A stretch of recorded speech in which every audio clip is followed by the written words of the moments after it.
नाज़रीन, हज़रत मूसा अलैहिस्सलाम ने एक बार अल्लाह ताला से अर्ज़ की कि ए अल्लाह, जन्नत में मेरा हमसाया कौन होगा। मैं ये जानना चाहता हूँ, मेरे दिल में ख्वाहिश पैदा हुई है कि जन्नत में मेरा हमसाया कौन होगा, मेरे साथ कौन होगा। तो अल्लाह पाक ने फरमाया कि ए मूसा, फलां जगह फलां इलाके में एक कसाई रहता है जो जन्नत में तेरा हमसाया होगा। अब हज़रत मूसा अलैहिस्सलाम को बड़ा तजस्सुस हुआ कि उस कसाई का कौन सा ऐसा अमल है, उस कसाई की कौन सी ऐसी इबादत है जो अल्लाह पाक ने उस इतनी मंजूर की, कबूल की कि जन्नत में उसको अपने प्यारे नबी हज़रत मूसा अलैहिस्सलाम का हमसाया बना दिया। उन्होंने इस इबादत को जानने का इरादा किया। लेकिन इससे बात आगे बढ़ाने से पहले एक रिक्वेस्ट है कि अगर आप न्यू विजिटर हैं तो काइंडली हमारे चैनल को सब्सक्राइब कर दें, और अगर आपको वीडियो अच्छी लगे तो इसको अपने दोस्तों के साथ भी ज़रूर शेयर कीजिएगा। तो हज़रत मूसा अलैहिस्सलाम ने ये जानने के लिए कि उस बंदे की कौन सी ऐसी इबादत और नेकी है जो अल्लाह पाक ने अपनी बारगाह में कबूल की है और उसको अपने प्यारे नबी का हज़रत मूसा अलैहिस्सलाम का हमसाया बना दिया, जन्नत में इतना आला मुकाम उसको किस नेकी की वजह से मिला।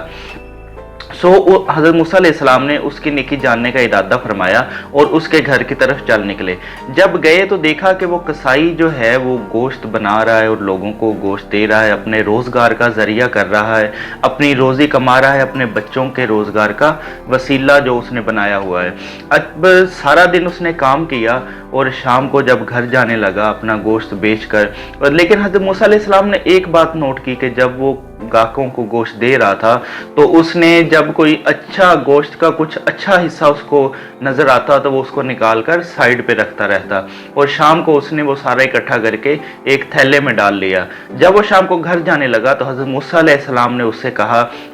कि मैं मुसाफिर हूँ और मैं तुम्हारे पास एक रात गुजारना चाहता हूँ।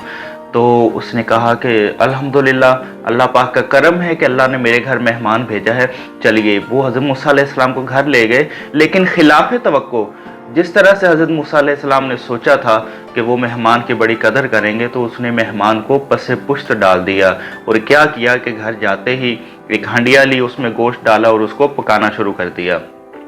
उसको ये पता ही नहीं, परवाह ही नहीं कि उसके घर में कोई नया बंदा या कोई मेहमान आया हुआ है। उसने वो गोश्त बनाया, अच्छे तरीके से पका कर उसने रोटी बनाई और रोटी उसके गोश्त के शोरबे में भिगोई और भिगो कर उसको एक कमरे में ले गया जहाँ पर उसकी बूढ़ी और ज़ईफ़ माँ, जो चल फिर नहीं सकती थी, जो उठ बैठ भी नहीं सकती थी, उसके पास गया और जाकर उसको बिठाया सहारे से और उसको वो गोश्त में भिगोई हुई रोटी जो है वो खिलाना शुरू कर दी।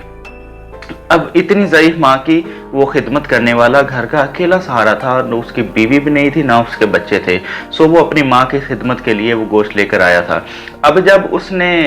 अपनी माँ को, अपनी वालदा को खाना खिला दिया तो फिर वो हज़रत मूसा अलैहिस्सलाम की तरफ मुतवज्जे हुआ और वो खाना हज़रत मूसा अलैहिस्सलाम के लिए तैयार करने लगा और उनको खाना पेश किया। लेकिन जब हज़रत मूसा अलैहिस्सलाम ने देखा कि इसकी माँ के कुछ होंठ हिल रहे हैं, इसकी माँ कुछ बोल रही है, हज़रत मूसा अलैहिस्सलाम ने जब कान लगाकर सुना तो उसकी माँ कह रही थी कि ए अल्लाह,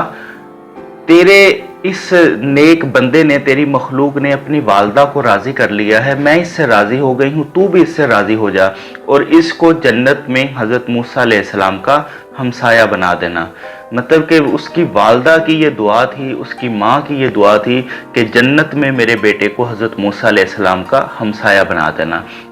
तो नाज़रीन, ये माँ बाप की दुआ का असर होता है कि माँ की दुआ अर्श को हिलाकर रख देती है और माँ के दिल से निकली हुई दुआ कभी रद्द नहीं जाती है। हमें अपने वालिदैन की हमेशा खिदमत करनी चाहिए, माँ की स्पेशली और फादर की भी। माँ और बाप दोनों हमारे लिए एक ही तरह की हैसियत रखते हैं, हमें दोनों के साथ सेम ट्रीटमेंट करना चाहिए। माँ की दुआ जो है वो इंसान के लिए सबसे बड़ी। हज़रत मूसा अलैहिस्सलाम कोहे तूर पर जाते थे तो बेफिक्र होकर जाते थे, लेकिन जब आपकी वालदा का इंतकाल हो गया तो अल्लाह पाक ने हज़रत मूसा अलैहिस्सलाम से कहा कि ऐ मूसा, ज़रा संभल के आना, क्योंकि पहले तुम्हारे पीछे तुम्हारी माँ की दुआएं होती थी, लेकिन अब तुम्हारे पीछे दुआ करने वाली तुम्हारी